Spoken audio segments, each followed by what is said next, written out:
me tonight to discuss these revelations and the Trump administration's handling of the Epstein files are Rina O, a survivor, and Barry Levine, investigative journalist and an author who's been tracking the case for over 2 decades. Good evening, Rina, and good evening, Barry, and thank you very much for joining me. Let me first begin with you, Rina.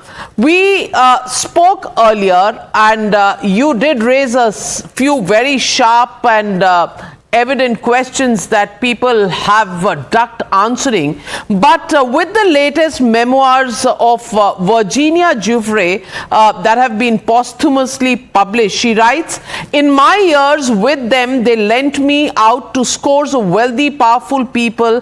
I was habitually used and humiliated, and in some instances, choked, beaten, and bloodied. I believed that I might die a sex slave. This was an elite, privileged, powerful, and yet sadistic circle.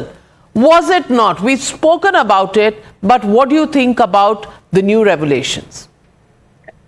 I have not personally witnessed any of these acts in person, but I have seen Ghislaine Maxwell's closet, and she had a lot of strange items in there.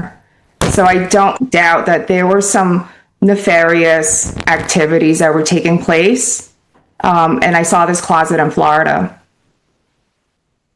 Well, I ask you this because in her memoirs, Giuffre has spoken about being raped by someone who she referred to as Prime Minister of a country. There are in the realm of, these are in the realm of allegations as of now.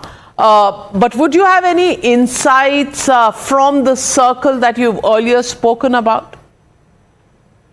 I personally don't have insight, but I have heard other girls talk about their experience. But like I said before, I'm not here to tell their story, and I'm not going to name any names.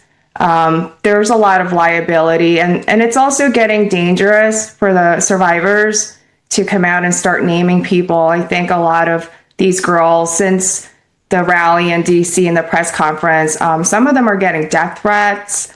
They're scared right now. A lot of them stopped giving interviews.